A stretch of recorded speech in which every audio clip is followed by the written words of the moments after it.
नमस्कार।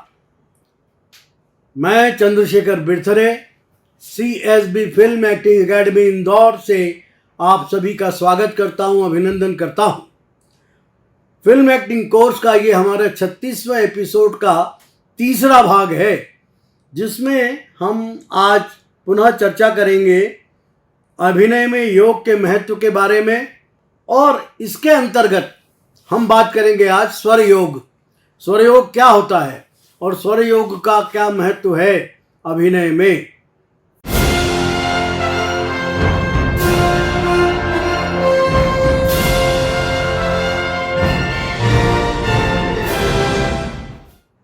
देखिए मित्रों, स्वर का अर्थ होता है श्वास की ध्वनि और योग का अर्थ होता है मिलन या संयोग। तो सांस की ध्वनि का संयोग, ये स्वर योग का अर्थ हुआ। यदि श्वास क्रिया को ध्यानपूर्वक देखें, अब यहाँ आप बोलोगे यार श्वास क्रिया को कैसे देखें, you can one can not be see the breath, you can only feel the breath. तो अब क्या है कि सांस जो हमारी जो अंदर जा रही है बाहर जा रही है, सांस हम अंदर ले रहे हैं, इनहेल कर रहे हैं, और जो बाहर जा रही है उसको एक्सहेल करते हैं।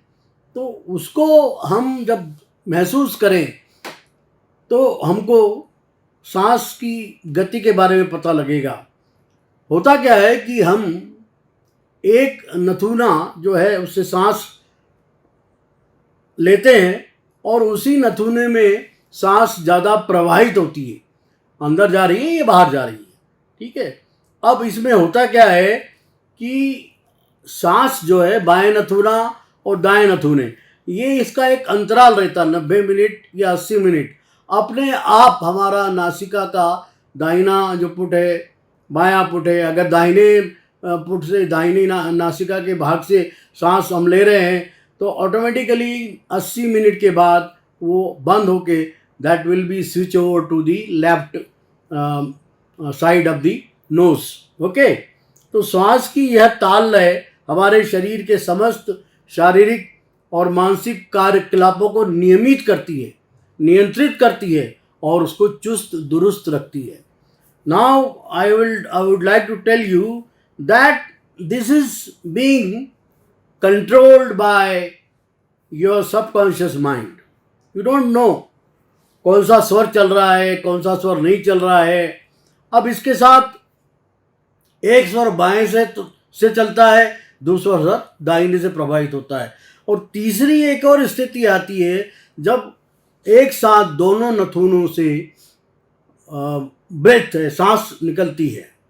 बाईं नासिका का प्रवाह इस बात का संकेत देता है कि उस समय हमारा चित्त जो है वो क्रियाशील है, वो कहीं न कहीं कोई क्रिया को में संलग्न है और हमारा चित्त संलग्न है उस क्रिया में।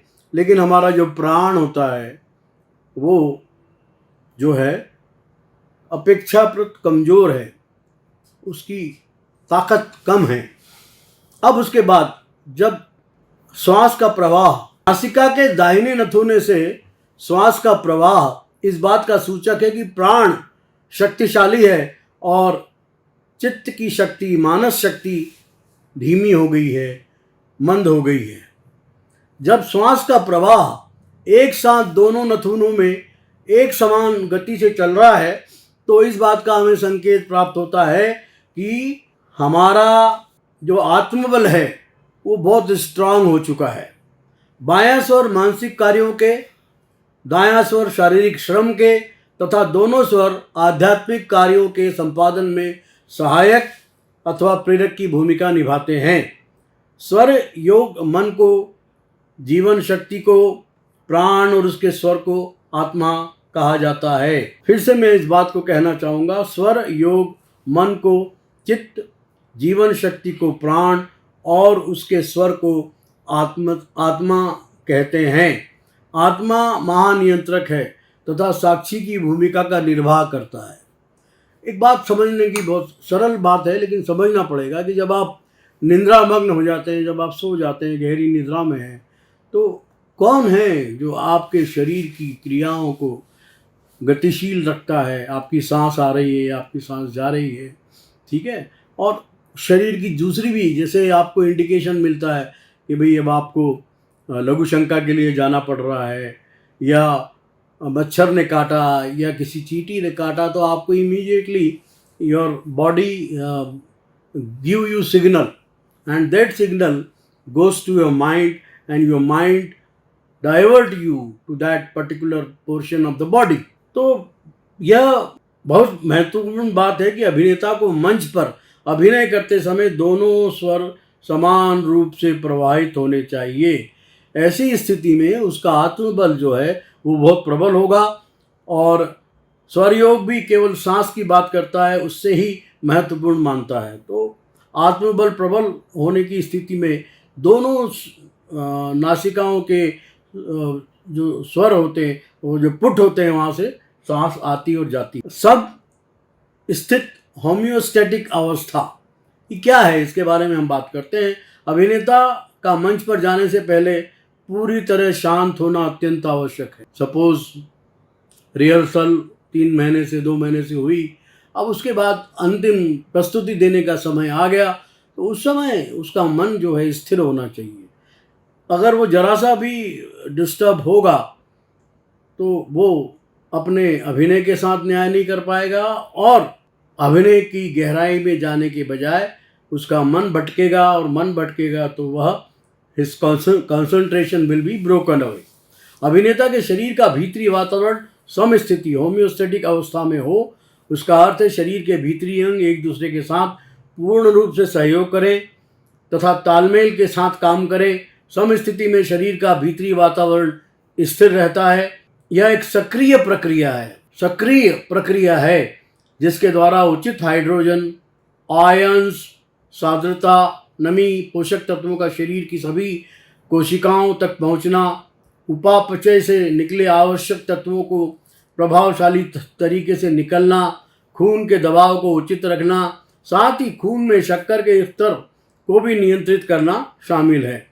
समस्थिति लगातार इस मानसिक दबाव और तनाव के द्वारा अस्थिर होती है। उसको तनाव होता है, उसको जो कैरेक्टर प्ले करना है, सामने दर्शक बैठे हैं और उसको सारे डायलॉग्स भी याद करना है, तो जब तक वो डायलॉग्स उसके सबकॉन्शियस में नहीं जाएंगे, and then subconscious will not support, he will not do justice to acting. समस्थिति लगातार इस मानसिक दबाव और तनाव के द्वारा अस्थिर होती रहती है। वह कोई भी बाहरी या आंतरिक उत्तेजक हो सकता है जो शरीर के अंदर के वातावरण में दबाव शरीर के अंदर भी पैदा हो सकता है, जैसे दर्द, बढ़ा हुआ ब्लड प्रेशर, भावनाएं आदि कष्टदायक विचार। अब इसके बाद अर्ध सचेतक हाइपोथैलेमस को उत्तेजित कर देते हैं। इस प्रकार के जो दबाव हैं उससे क्या होता है, अर्ध सचेतक हमारी जो स्थिति है शरीर की, जो चेतना है, वो चेतना के द्वारा हाइपोथैलेमस को उत्तेजित कर देते हैं। बदले में अनुकंपी सिम्पैथेटिक नर्वस सिस्टम और एड्रिनल मेड्यूला को उत्तेजित कर देता है। अब ये क्या है बायोलॉजिकल टर्मिनोलॉजी है, जैसे हाइपोथैलेमस, अनुकंपी sympathetic nervous system, adrenal medulla को उत्तेजित करना। तो ये सब अगर आप शरीर का आंतरिक चित्र देखेंगे किसी भी पत्रिका में या किसी डिक्शनरी में, तो आपको आसानी से पता लग जाएगा। अर्ध सचेतक हाइपोथैलेमस एक छोटा सा भाग है जो दिमाग के नीचे और मुंह के ऊपर पिछले भाग में के ठीक ऊपर होता है। संवेदन यहाँ पर ठीक मतलब पीछे की तरफ। संवेदन, इमोशन, प्यास, भूख, नींद आदि सभी शारीरिक अभिप्रेरणों मोटिवेशंस में इसका योग होता है। यह शरीर के तापमान को नियंत्रित करता है और संपूर्ण शरीर के रक्त प्रवाह को तीव्र और मंद करने में रक्त के तापमान पर भी इसकी प्रत्यक्ष प्रतिक्रिया होती है। इस प्रकार बदली हुई परिस्थितियों का सामना करने के लिए शरीर की भीतरी कार्यप्रणाली में परिवर्तन होते रहते हैं। अब देखिए बहुत सारी चीज़ें हैं जो हमने हमारे पिछले पार्टों में आपको बताई है, जैसे भरत मुनि ने जो उनके सिद्धांत हैं अभिनय के, उसमें हमने बताया था कि भाई मान लो आप के सामने सांप आ जाता है, तो कैसे वो इन्फॉर्मेशन आपके मस्तिष्क में जाती है, वहाँ से सिग्नल मिलते हैं और immediately your body make yourself away from the snake, immediately सारी क्रियाएं हो तत्क्षण। तो ये सारा हम पहले बता चुके हैं। अब उसके बाद शरीर की भीतरी कार्य प्रणाली में परिवर्तन होते रहते हैं, जिसमें हृदय की गति, खून में शक्कर का स्तर, खून का दबाव बढ़ जाता है, व्यक्ति ज़्यादा अलर्ट हो जाता है ना, और सांस की गति बढ़ जाती है। और इसके बाद चय, चपाचय, उपापचय क्रिया बढ़ जाती है। जैसे ही दबाव हट जाते हैं, शरीर के अंदर की सभी प्रणालियां पुनः अपने सामान्य स्तर पर आ जाती हैं। लेकिन कोई लगातार दबाव या तनाव में रहे तो ऑटोनोमिक बैलेंस बिगड़ जाता है, शरीर के अंदर की कार्य प्रणाली लय बिगड़ जाती है, और जैसे विभिन्न अनियमितताएं पैदा हो जाती हैं, जैसे डायबिटीज़, हाइपरटेंशन, एसिडिटी, नींद ना आना आदि आदि। ये दबाव और तनाव का सामना करना रोज़मर्रा के जीवन में भी आवश्यक है। हम लोग बात कर रहे हैं अभिनेता की, लेकिन अभिनेता के अलावा इस तरह के जो तनाव आते हैं, आपको कोई ऐसी दुखांत खबर मिल गई, आपको एकदम से तनाव में हो जाएंगे, तो आपको उस समय अपने आप को संभालने के लिए जीवन में आपको अपना आत्मबल सही होना चाहिए। लेकिन अभिनेता के लिए तो और भी ज़्यादा ज़रूरी है। क्यों? कि उसका काम तो इमोशंस पे चलता है, संवेदों पर ही आधारित है, और संवेदनों से खेलना ये उसका काम होता है, मुख्य काम। नाटक के चरित्र को अभिनीत करने के लिए जो वो उसके राग, द्वेष, प्रेम व नफरत, क्रोध को जरूरत के अनुसार अपने शरीर में पैदा करता है, उभारता है। रिहर्सल से लेकर प्रदर्शन तक अभिनेता अपने शरीर के माध्यम से दर्शकों के सामने उन्हें प्रकट करता है। कितना विचित्र विरोधाभास है कि यह जानते हुए कि राग, द्वेष के संवेद शरीर को कितना नुकसान पहुंचाते हैं, अभिनेता उनसे खेलता है। अतः अभिनेता के लिए यह भी बेहद आवश्यक है कि नाटक खत्म होने के बाद उसके शरीर का भीतरी वातावरण पुनः समस्थिति में आ जाए, जो आसान नहीं होता है। एक हमारे फिल्म इंडस्ट्री के बहुत बड़े कलाकार थे, उनको अभिनय का इंस्टीट्यूट कहा जाता है, दिलीप कुमार साहब। अब वो हुआ उनके साथ कि उन्होंने लगातार ट्रेजेडी आधारित अभिनय किया, और उनको ट्रेजेडी किंग का उपाधि दे दी गई थी। अब हुआ क्या कि उनसे उनके दिमाग में कई रगों पे ऐसा असर हुआ कि वो एक डिप्रेशन में चले गए, उनकी मानसिक स्थिति खराब हो गई। तो उनको लंदन जाके 6 महीने तक अपना इलाज करवाना पड़ा, और उसके बाद वो रगें दिमाग की ठीक हुई।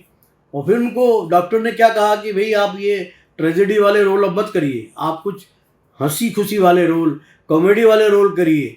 तो फिर उन्होंने उस समय आज़ाद फिल्म की, उसके बाद फिर और कोहिनूर करके फिल्म की, जिसमें उनका रोल जो था वो कॉमेडी वाला रोल था। तो जब अभिनेता अभिनय करता है और उस किरदार के साथ खेलता है, इमोशंस के साथ खेलता है, तो उसके शरीर को क्षति होती है, लेकिन वो क्षति का मतलब वो तो सही तरीके में अगर आ जाए तो वो उसके लिए हमारे यहाँ योग, जिसकी हम बात कर रहे हैं, शवासन किया जाता है सारे शरीर को शिथिल करके, और वहाँ ये सोचा जाता है कि मेरी मृत्यु हो चुकी है।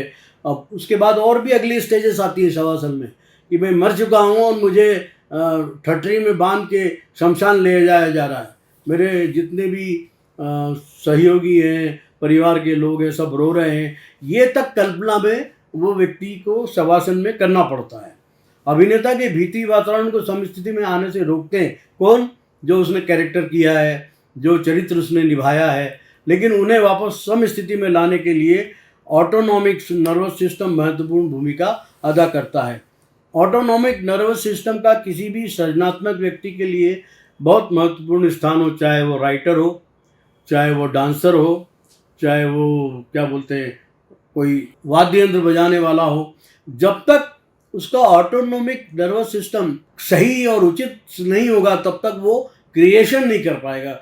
डायरेक्टर हो तो क्रिएशन जो करते हैं उनके लिए ये बहुत ज़रूरी होता है। अभिनेता के लिए सबसे ज़्यादा है, क्योंकि अभिनय वर्तमान की कला है।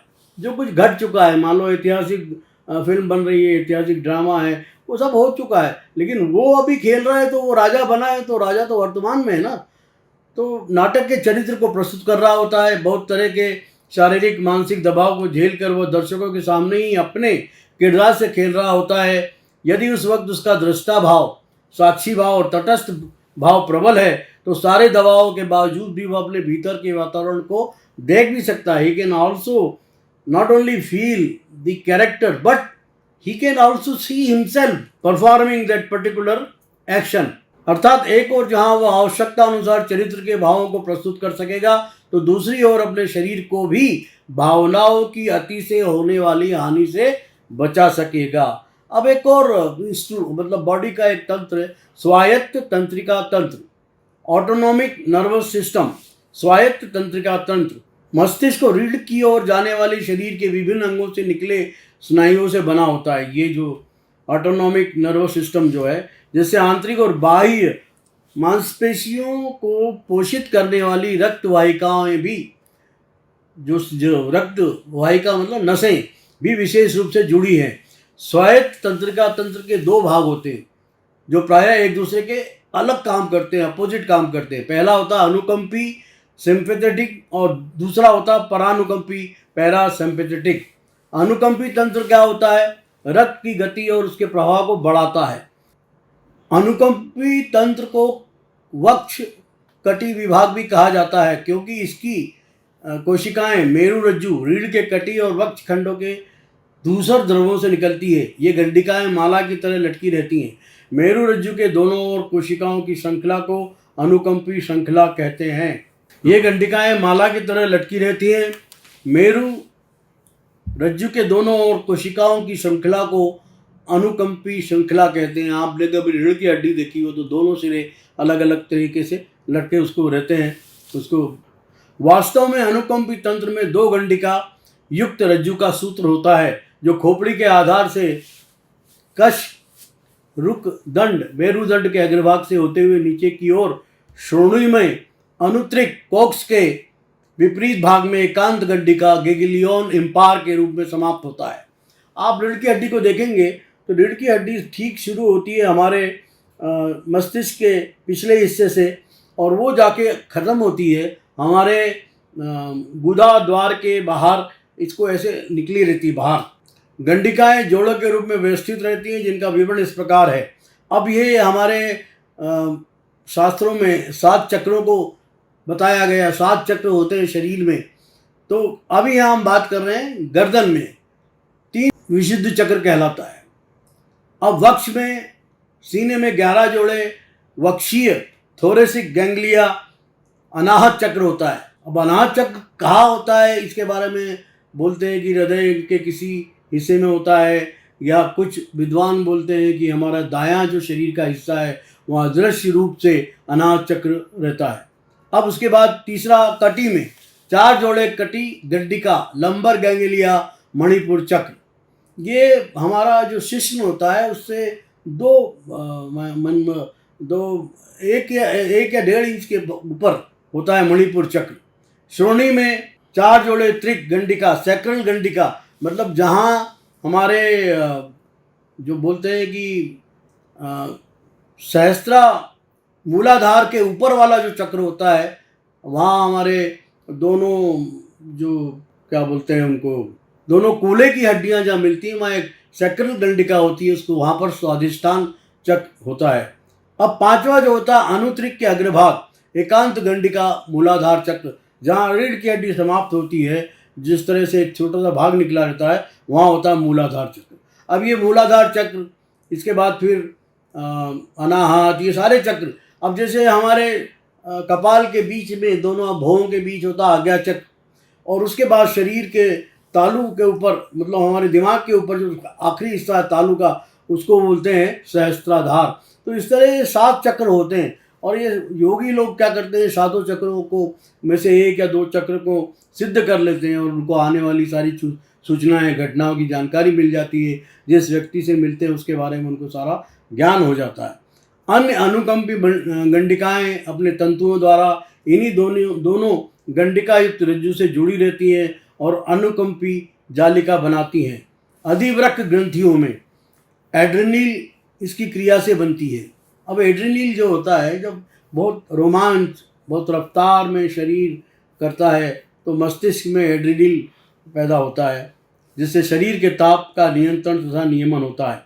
परानुकंपी, इस तंत्र को कपालत्रिक विभाग भी कहते हैं, क्योंकि इसकी गुच्छिका तंत्रिकाएं, कोशिकाएं मस्तिष्क और मेरुरज्जु के त्रिखंडों में पाई जाती है। इसके दो भाग होते हैं, ऊर्ध्व और अधो, ऊपर का और नीचे का। ऊर्ध्व भाग को यहाँ बोला जाता है कि क्रेनियल आउटफ्लो के सूत्र मध्य मस्तिष्क सेतु मेरुशीर्ष के विशेष केंद्रों से निकलते हैं। अधोभाग सैक्रल आउटफ्लो के तंतु त्रिक प्रांत में स्थित मेरु के तृतीय, चतुर्थ और पंचम खंडों में स्थित कोशिकाओं से निकलते हैं। ये सारे शरीर का जो नसों का जो जाल है वो हमारी जो रीढ़ की हड्डी, रीढ़ है, उसी में रहता है।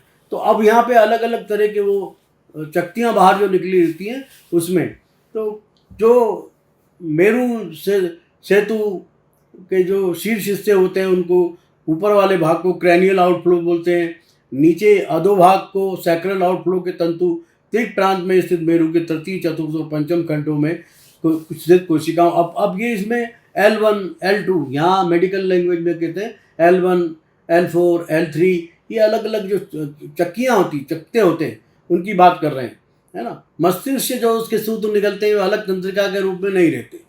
इनके तंतु तीसरी, सातवीं और 10वीं कपाल तंत्रिका के साथ निकलते हैं। इन तंतुओं का अंत किसी घंटिका या जालिका में होता है, किंतु 10वीं या वेगस के तंतु शरीर में बहुत दूर दूर तक जाते हैं। कुछ विद्वान वेगस तंतु नर्व को ही कुंडलनी शक्ति बोलते हैं या कुंडलनी बोलते हैं। अभी कुंडलनी जो है ये हमारा जो शिश्न रहता है उसके 3 इंच वाले ऊपर जो चक्र रहता है उसके वहीं कहीं कुंडलनी शक्ति सुप्त अवस्था में रहती है और इसको योगी लोग जागृत कर लेते हैं। अब इसमें अधिकतर परानुकंपी तंतु होते हैं। मेरु शीर्ष से इसके पूर्व गंडक तंतु तंत्रिका के रूप में धमनी, शिरा के साथ साथ ग्रीवा से भी, गर्दन से भी निकलते हैं और वक्ष में पहुंचते हैं, जहां वे फुफ्फुसी जालिका में फैले रहते हैं, फेफड़ों के अंदर फैले रहते हैं। वहां से इसके तंतु वायु प्रणालियों की भित्तियों में जाते हैं, जो हमारी सांस चलती है और सांस जहाँ चलती है और शरीर के जो हिस्से हैं, जो दीवार है, शरीर के आंतरिक दीवार, वहाँ तक जाते हैं। इस तरह हम देखते हैं कि पूर्व गंडक तंतु हार्दिकी जालक, कार्डियक पॉवेक्सस तक, फिर जालक से तंतु हृदय में जाते हैं। फिर यह तंत्रिका पेट में चली जाती है, जहाँ से उसके तंतु आमाशय, क्षुद्र, दांत, यकृत, पित्ताशय, पित्त नलिकाओं तथा आमाशय में फैले रहते हैं। इन तंतुओं की जालिका समस्त प्रांत की भित्तियों में रहती है। भित्ति मतलब दीवार। पूर्व कंडिका तंतु जालिका तक जाते हैं। पश्च कंडिका तंतु अंगों की भित्ति में जाकर विदीर्ण हो जाते हैं, अलोप हो जाते हैं, अंगों की क्रियाओं को नियंत्रित करते हैं। वेगस नर्व शरीर के सभी महत्वपूर्ण अंगों तक जाती है। कोई आश्चर्य नहीं यदि योगियों की कुंडली यही हो, क्योंकि इस तक पहुंचने का मतलब है शरीर के सभी प्रमुख अंगों तक पहुंचना। शरीर के जिन अंगों में इन दोनों भागों के तंतु जाते हैं वहाँ की क्रिया एक दूसरे के विपरीत होती है, जस्ट अपोजिट। जैसे नीचे की सारणी में स्पष्ट होता है। शरीर के अंग एक तरफ मतलब बोला है अनुकंपी, उनका प्रभाव, और परानुकंपी का क्या प्रभाव पड़ता है। जैसे हृदय का अनुकंपी जो तंत्र है उस पर प्रभाव पड़ता है नाड़ी स्पंदन की गति बढ़ाना, और परानुकंपी पर प्रभाव पड़ता है नाड़ी गति मंद करना। आहार, हम जो आहार लेते हैं वो आंत्र गति, हमारी आंतों की गति को शिथिल करता है।